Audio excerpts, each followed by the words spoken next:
పాకి పని చేస్తున్నాను. మీరు మేడ్చలపాలెం పంచాయతీలో పాకి పని పాకి పని చేస్తున్నారు. ఎన్ని సంవత్సరాలు బట్టి చేస్తున్నారు మీరు? 15 సంవత్సరాలు. 15 సంవత్సరాలు బట్టి పంచాయతీలో పని చేస్తారు.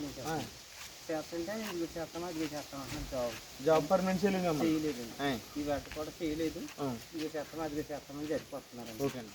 ప్రెసిడెంట్ గారిని అడిగామండి, కంగారు కూడా చెప్తున్నారని జరిగిపోతున్నారు. 15 సంవత్సరాలు బట్టి ఇలాగనా? ఇలాగే జీతం కరెక్ట్గా ఇస్తున్నారు మీకు? జీతం ఎక్కడ ఇస్తున్నారు? జీతం మీరు పంచాయతీ పని తప్ప ఏం పని చేయట్లేదు? ఏ పని చేస్తున్నాను, ఏ పని చేస్తున్నాను. నేను చేతు డ్రైనేజ్ చేస్తాను, బీచింగ్ వెళ్తాను, తుడుస్తాను, పైన కింద తుడుస్తాను, వాళ్ళు ఇవి నెల నెల జీతం అండి మీకు?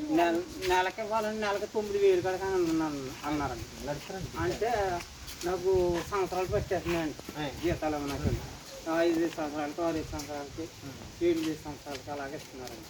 అది మీరు వేరే పని చేయరు ఇంకా? ఇంకేరే పని పంచాయతీలో ఏసీఆర్ కూడా ఏసీఆర్ మీకు తెలుసు కదా? నాకు తెలిసినది పని చేస్తానండి.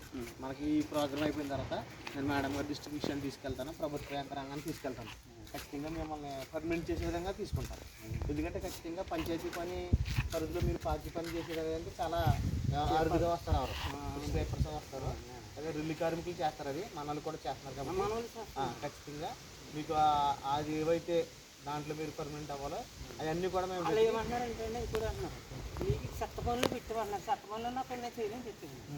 మొత్తం ప్రెసిడెంట్ అందరికి ఇచ్చిపెట్టి, పాస్ ప్రెసిడెంట్ ఫస్ట్ ప్రెసిడెంట్ మొత్తం అందరికి ఇచ్చిపెట్టి, సభ్యులందరూ వాళ్ళందరికీ ఇచ్చిపెట్టి, నేను మాత్రం చెత్త పనులు నేను వెళ్ళను, మీరు రాసుకున్నాను. ఒకవేళ పని చేయమంటే చేస్తాను, అందులో చేసినంతవరకు వద్దును. కానీ నాకు చెత్త పని నాకు అక్కలేదు, నాకు పర్మనెంట్ చేయండి. ఆవిడ వెళ్ళింది కానీ చేయండి అంటే కూడా బతిమీద అడిగి చేయలేదండి. మీకు కలగదు.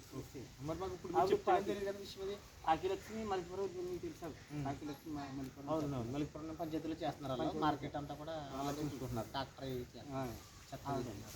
అదనమాట. అది పని చేస్తానండి. నాకు ఒక 2-3 రోజుల్లో మీరు ఒక దరఖాస్తు రాసేయండి. దాన్ని పై అధికారిని తీసుకెళ్ళి మీకు న్యాయం జరిగేలా చేస్తాను. సరే.